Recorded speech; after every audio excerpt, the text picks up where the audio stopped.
Nous devons ensemble avoir conscience que nul autre que nous-mêmes ne viendra sauver notre nation et que cela exige de chacun de nous une mobilisation tous azimuts. Peuple congolais, il est temps de nous lever, de nous serrer les coudes et d'agir pour défendre notre patrie, notre intégrité territoriale et l'intangibilité de nos frontières. La République démocratique du Congo est victime d'une nouvelle agression rwandaise et des actes criminels et terroristes du M23.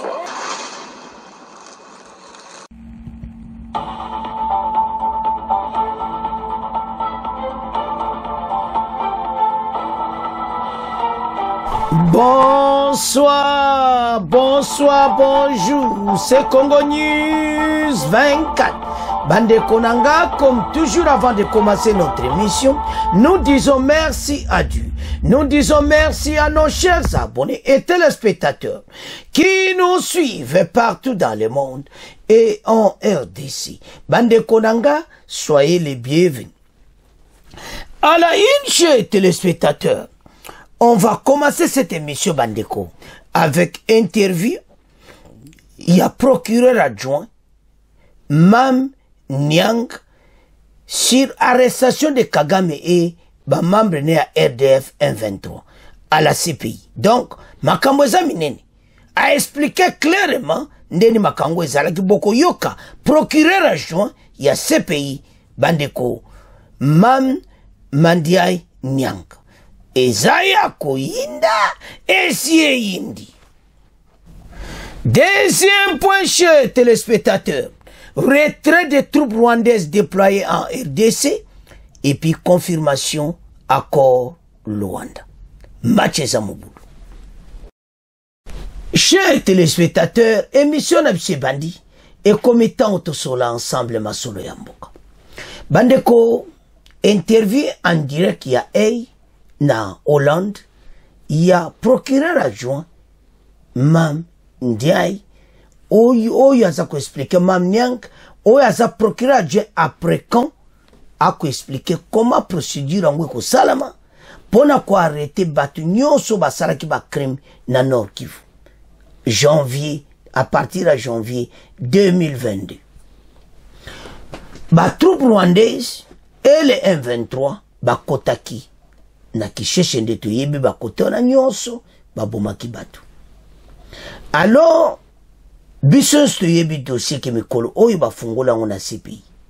Alors ya yele le ko expliquer pa na biso ba congolais en direct à partir ya Hollande interview aza ko expliquer au téléphone ndeni ba okena makambo.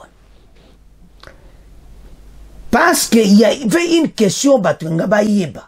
Ya on to clarifier yango ce soir. Mais avant to kena question wana, tontolo baki makambu nyonso bakonzi basalaki babani ko reçu. Toza la deuxième point. Sur accord à Luanda, comment Kagame andimi basoda ne bakite RDC. Toujours point d'interrogation, mais toujours la deuxième point ça somme. Alors, maintenant, qu'est-ce qui s'était passé au Nord Kivu et ba dossier nini bango bazanango alobi ke tozana dossier ba crime nyonso o esalamaki na RDC mais baza ko insister si ba crime o esalame après janvier 2022 na o yakala pe bakolanda parce que oyo ezalaki likamba kosakana muti il y avait eu des morts yako sakanati. Alors, mon inquiétude est comme étant Batouane Nyonso aux arrêts à la CPI. Le président rwandais na Batounaye bazana kati ya badosi. Bolana ke mission passée, vice-ministre de la justice a lobby que azana ba kombo oya ko livrer na CPI. Et donc on connaît tout le monde. Alors, le procureur adjoint après quand a ko expliquer biso tokoyokai alobi ke bozomona kaneti ya Rwanda parce que batebele ba otuna meya zana kati ya statut ya Rome ti alobi eza bongoti ezande parti o efundi lokolo ezana parti ni na Rome biso tokokanga ya pesi exemple ya o esalamaki na Ukraine na Russie. La Russie aza membre ya statut ya Rome ti na CPI, mais mandat eza contre Poutine pona kokanga. Bango bazana bango te. Donc c'est-à-dire ce n'est pas que au Rwanda parce que batebele va pesa information mabi. Ce n'est pas parce que Rwanda zana ngote bango kanga bango. Alobi est essentiel muto azofunda azana statut de Rome. Dossier RDC ça bien placé que ba vraiment ba kenango un peu rapide. Alors, voisin na batunaye a comme un problème sur lui. Bango bazai komona makamba on kakaboy. Ya on te féliciter président Félix na Moussalo Basali pour la diplomatie, na justice, na militaire. Donc, ba front na ta ofachalo ba congolais ba omona okao. Front militaire, justice, na diplomatie. Mais yango esimbiti. Bana mboka militaire na to comité mais yango esimbi les deux wana esimbi. Pourquoi esimbi? Accord à Luanda makamuzo kende na. Et maintenant procureur adjoint expliquer makamu. Wantu comme côté justice. Na RDC voisin basali mabe mingi. Ayebi il est conscient ba Rwanda que biso pena to sali RDC mabe mingi. Ils n'ont pas réagi na message à CPI. Rwanda tika ko réagir te tant ba lobi ke bango baza bato yo basala ki ba krimwana na kicheche partout. Ils n'ont même pas réclamé que voilà bonne ba tata ba décision ti. Et là je peux ces années. Ba sali bande kona suma il y a des viols, makambo ebele. On peut pas laisser ça comme ça, peuple congolais. Nous devons agir en tant qu'un seul ensemble, dont un seul homme ensemble la pays na biso. To soutenir effort oyo baza kosala na mboka contre ba voisins oyo ba yako agresser biso. C'est pour ça dans tous les discours que vous suivez, on dit que la guerre qui nous a été imposée par les rois, c'est tout ça qui est prêté. Tout ça qui vraiment, je ne sais pas comment dire. Mawa, armé donc Mawa trop jusqu'à ce que le président Fachi a pris une décision. Il y a maintenant qu'on recruter des soldats pour la programmation militaire. Babani ko soma ba arme ya makasi pour la kubongsa mboka. La question katutunaka. Wapi PPRD na l'air wana bazala ki wapi? Pourquoi babongsa ki arme ti? Mawa. Ils ont détruit ce pays. Mais nzambe wana okutana bino na ndebo sali ba Congolais. Parce que comment bino vous dirigez mboka pendant 18 ans, armée za ya kukufa, enseignement kutu mawatro, bana bazotanga kutute, makambo bele lelo fachi osala gratuité, beaucoup sur contre gratuité. Est-ce que boandeni? Donc ça se voit clairement, ils n'aiment pas ce pays. Alors, tout ça on a dossier là biso. Donc, les au moins que ba voisin pena, ba aucun de ces pays. Oh, ce groupe-là, les AFC, soi-disant l'armée M23, parce que l'armée rwandaise, et tous ces gens. Baza kodenda lero na ruchuru me lobi ba kodenda ti. Demain, tous ces gens seront aux arrêts na tribunal international. Bako kanga baonga wana bakoti Uganda ka patala. Oyi macho ndezo betama ba Americain baza makasi na be Européen makambasala ka makambo wana. Parce que voisin mutazana problème bango siko bazala pour na Uganda. Ba yebse Uganda ke mutu wana ka soko alekyo na bo simbela biso. Boyo ngape Uganda simbi baya. Parce que mene comme mutra mutu a se racheté tala Uganda azana regret. Ma be asale para me facha tangiti. Me facha ipone a tangiti. Bomono ko ba tangiti ba beli liboma.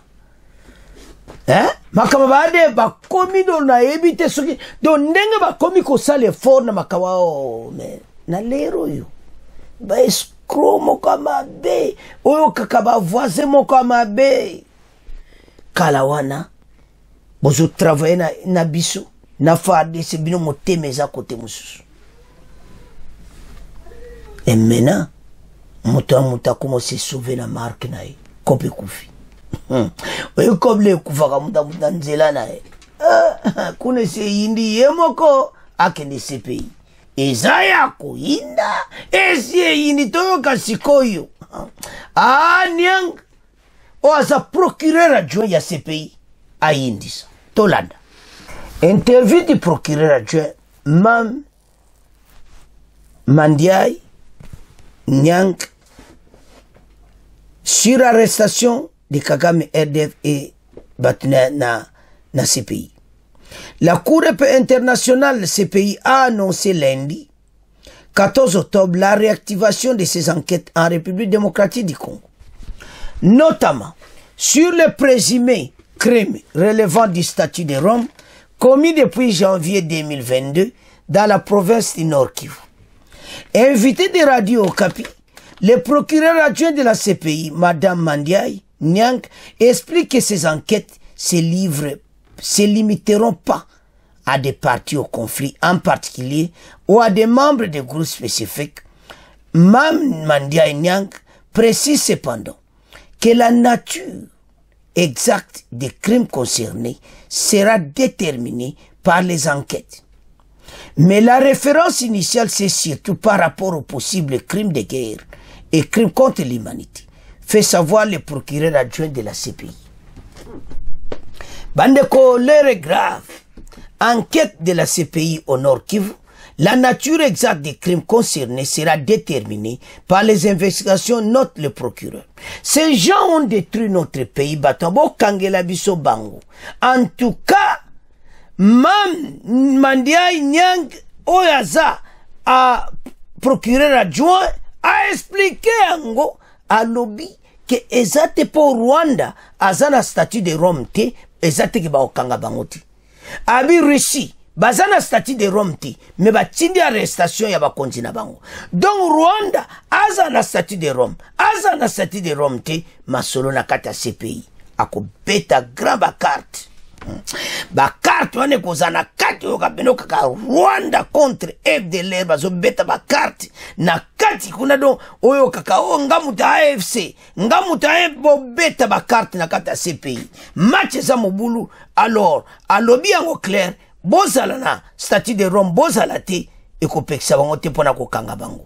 Alors ezaya koyinda déjà toyoka le procureur adjoint de la CPI Mam Mandiaye Nyang ndenge nini ba Rwanda nyoso bakolia mbala tolanda. Monsieur le procureur adjoint de la Cour pénale internationale, vous avez annoncé cette réactivation des enquêtes sur la situation dans l'Est de la RDC.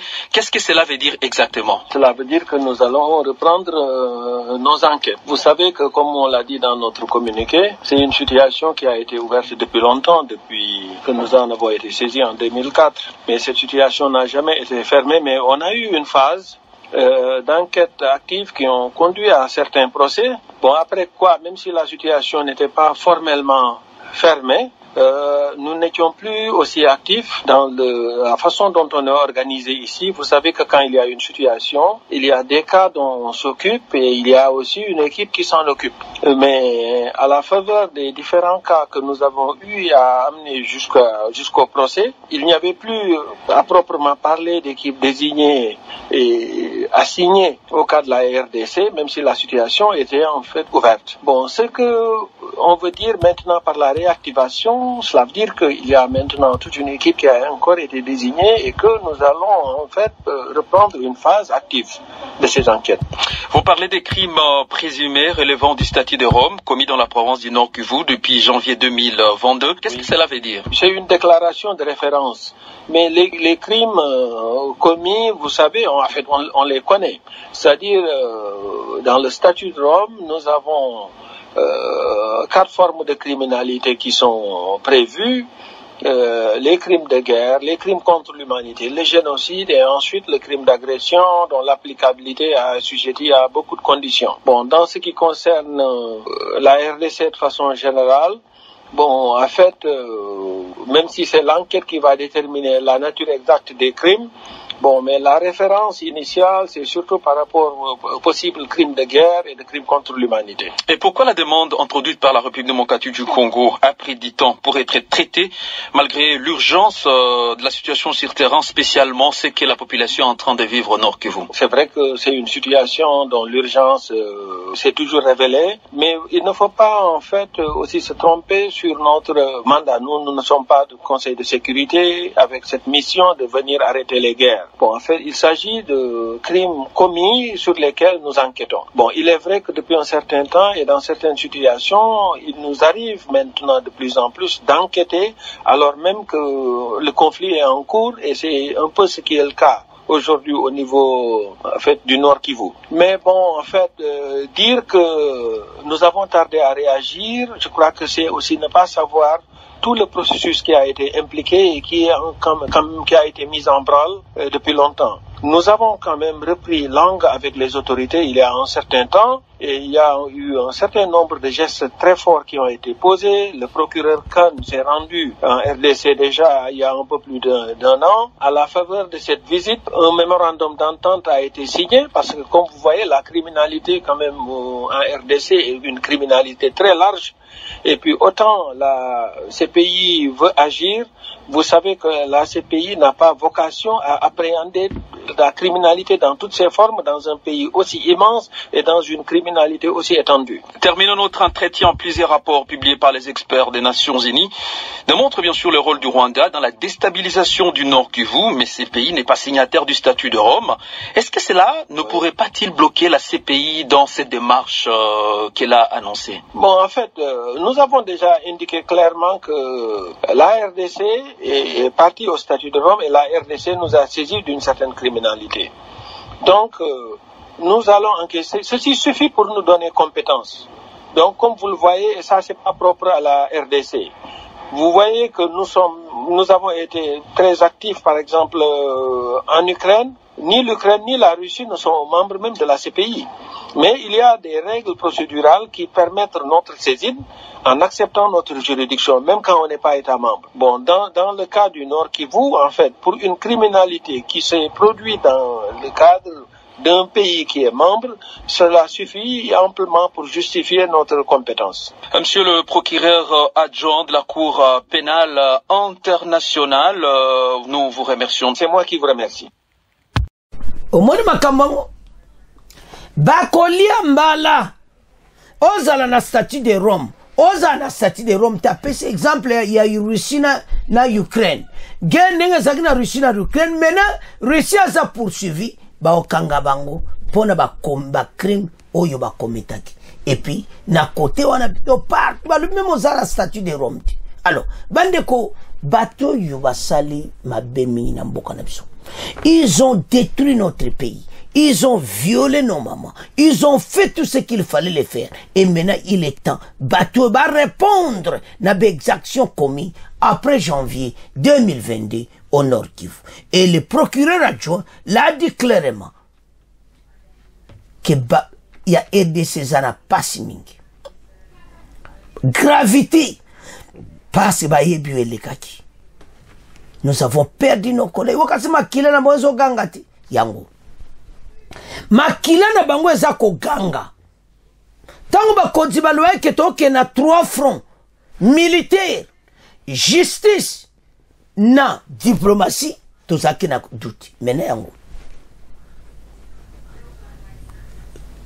Eza 100% ti makambo ebele basala eza na baerreur ebele toyebi yango mais loko tosenga na congolais tozala bato moko banaïve ti quand il y a quelque chose de bon il faut déclarer au lobby que non likambo basali bien likambo basali bien eza te ke biso topesa kaka info kaka oyo ka basali mabe tala kutu eza na faveur ya Kagame plan wana nana lobi ke plan wana eza na faveur ya Kagame tozoya na deuxième point.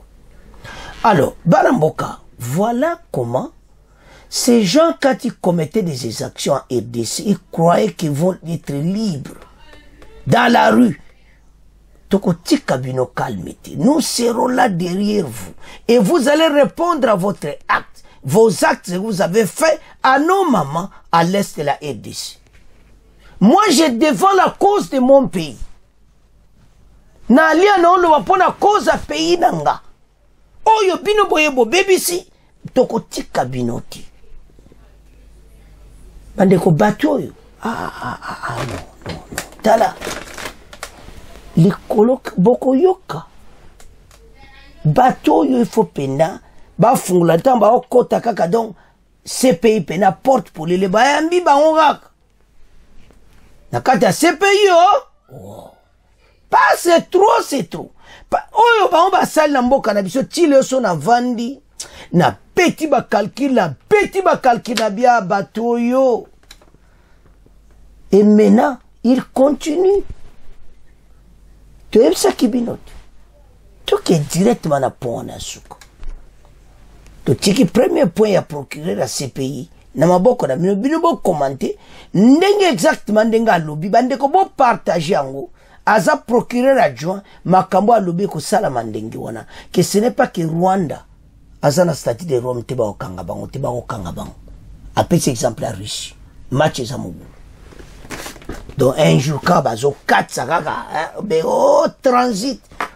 transit na pays mo bo pa oyo yaya basimbi babosana bo bakopo bazaki nango il s'en fout ba ota be intérêt na bo so ba moni mena ke be intérêt na mo za na aider Congo basutu do yaya a comme un problème bon commenter alors to comment kendina point na mibali vous voyez que Soumino vous savez très bien quel est à Bruxelles na forum Africa Bruxelles ezana alors boyebi ka place bato ba koma ba kozwa masolo d'interview et tout ça. Et Palouko était présent aussi, ministre à commerce extérieur. Tout l'a très bien. Tobana Yemei, la première ministre, Excellence Mama Soumino. Elle a dit clairement que c'est pour la première fois que Kagame a mis officiellement un plan pour retirer l'armée rwandaise dans RDC. Pourquoi il a accepté ce plan? Parce qu'en face de lui, maintenant, a comme un problème sérieux. Le dossier à la CPI est immakamama sécurité. Parce que la RDC avait accusé en 2023. Mais Talalera a eu réponse. Et combien de temps va arrêter Batou? Ils ont détruit ce pays jusqu'à ce point que Ngana yo. Et comme il m'a waso talamboka na yo. Maman Soumino a lobi que les messieurs ezamba liboso parce que mimi a lobi a kosinaye a osala na ita kosaneti. Comme il a accepté parce que o ezamba liboso pa ndima armée nebima. Liboso ezalaki o armée ezalakati. Pas demande ko c'est comme mensonge abou. Bozo mona tike ya azana problème. Ataku de bakosa et le bin de komoso atalika ambassadeur na bangwana so ministre affaires étrangères zo ke Luanda bi atatoyo aina saka kokosa donc azapena tamana saka ba mensonge oyo ka ambassadeur soki ministre affaires étrangères Rwanda donc yaya sa la tsende ni bakosa tuka batu yo bandiko so bazo kosa ko okomona ko ndire makango za vérité et puis quand il dit ça bazo bata masima génocide Rwanda bon génokoso abiso génocide congolais. Bakotika binoti. Alors, maintenant, et comme état oyo, bandeko, sokota la situation oyo, ya pays na biso oyo ki pe na mawa. Parce que tata oyo, azayi kolobani, que ba sodara RDC bazate, il n'y a pas, na makamana zol bandeko bele bayi. Bandeko en public. Nazo kele bawa. Ata kutuba kosa. Bandeko. Ngala mwana lokuta boete. Siko ya woloba nini. Il n'y a pas de soldats. Davo bakosani ni kuna. C'est un problème entre les Congolais et Congolais. Pourquoi l'armée rwandaise est kosala nini kuna? Akosi aliye kwa wana makamba CPI yabi makamba komo bulu ya juste tikala la vérité libéra bazali après combien de temps le mona de kosa RDC do ba kosa fachi ba kosa biso donc maintenant yo mona le mo président Félix mona talenye tukatatuyo non bando wolo makamsuku di fallait même pas loba ce n'est pas normal pour mentir à cette façon ce n'est pas possible. Alors bazo monango bien bakosi na bango mais après baye kondima voilà armée zana RDC soto kine kone banoko pesa bakamunaye toazanga ne réponse au lieu seulement d'accepter au bois qu'éponge c'est lui parce que ce qu'il croyait que bitumbe kozala ba bombo ba pesa bomba ko bomba wa congolais ça n'a pas marché. Nous avons un président très intelligent et puis payé faux et qu'il est bosso. Alors tout temps à to comprendre ma solo yango ndenge bayaki kokosa biso bon to avance parce ça non ka mensonge na mensonge. Retrait des troupes rwandaises déployant RDC confirmation accord de Luanda et puis premier ministre a confirmé. La première ministre de la RDC Judith Suminwa a annoncé vendredi lors du Rebranding Africa Forum à Bruxelles que le Rwanda a accepté pour la première fois de présenter un plan pour le retrait de plus de 4000 de ses militaires déployés à RDC. Cette déclaration marque une avancée notable dans les tensions qui opposent les deux pays. Malgré les affrontements persistants dans l'Est de la RDC, a-t-il ajouté. Nous avons aujourd'hui une stratégie, celle de la montée en puissance de notre armée pour défendre notre territoire, tout en poursuivant un processus diplomatique, car nous voulons la paix. Mama Sumino, allez tous en a besoin de paix. Makamwana, c'est l'équipe.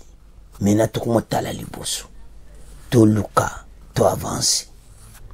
Alors, il a dit ceci. Que nous allons défendre notre territoire tout en poursuivant un processus diplomatique, car nous voulons la paix.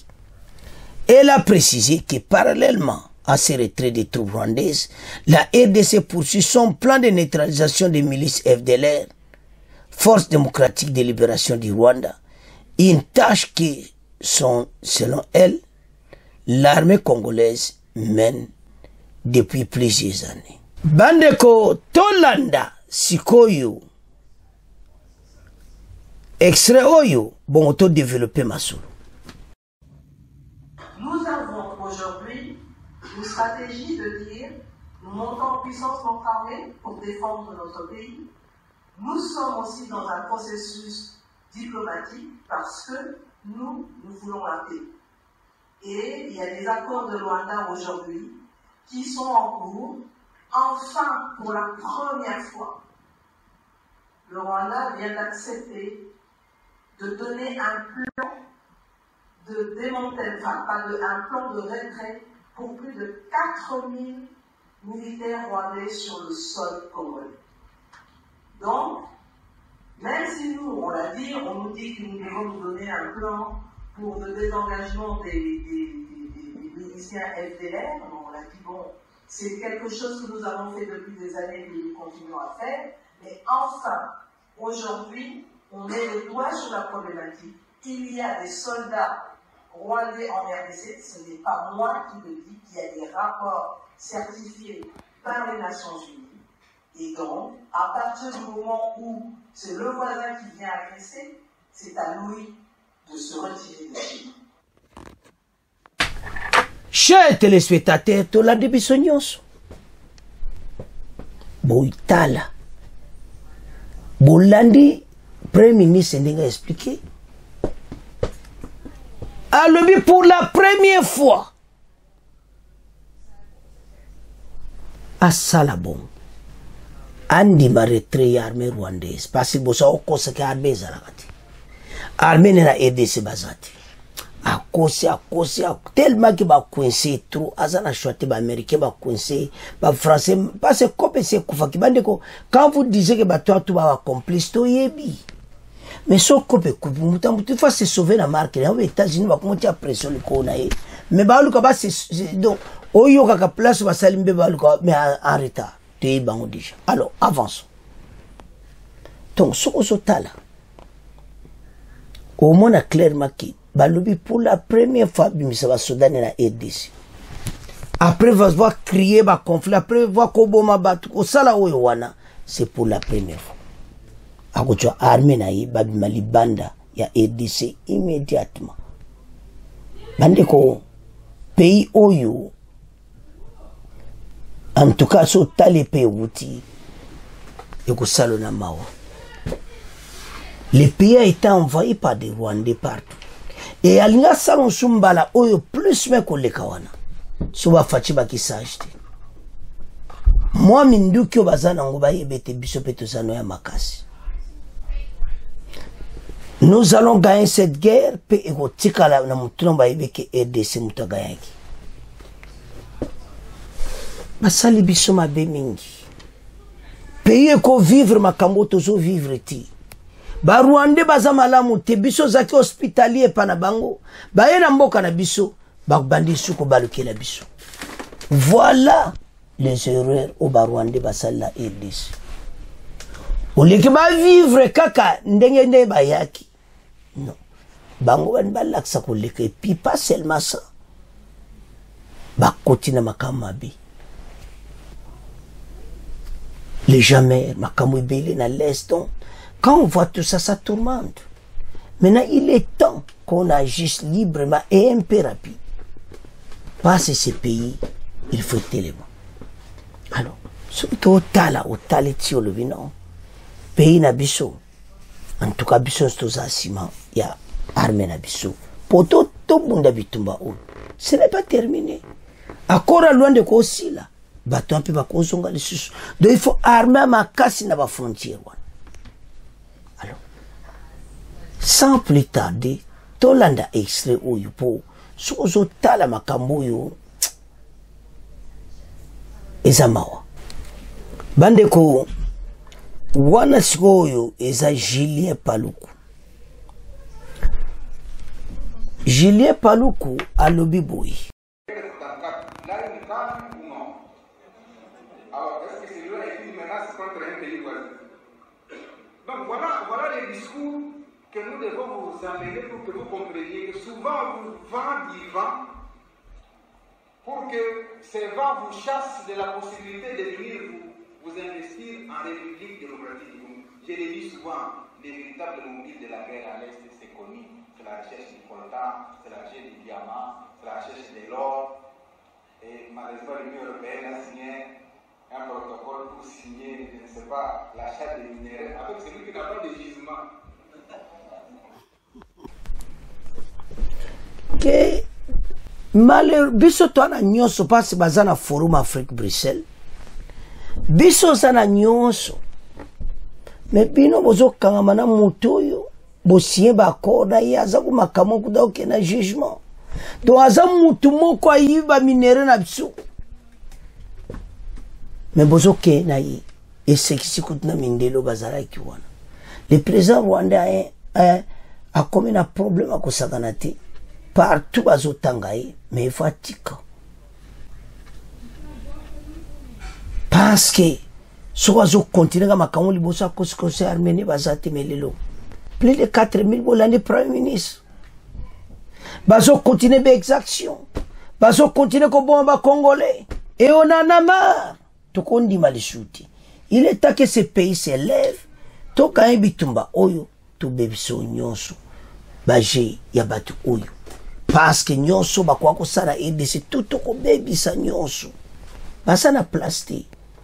Bandeko, ils ont détruit ce pays. Donc, oyo ka pena ki bayaki mba bomaka kanyonso.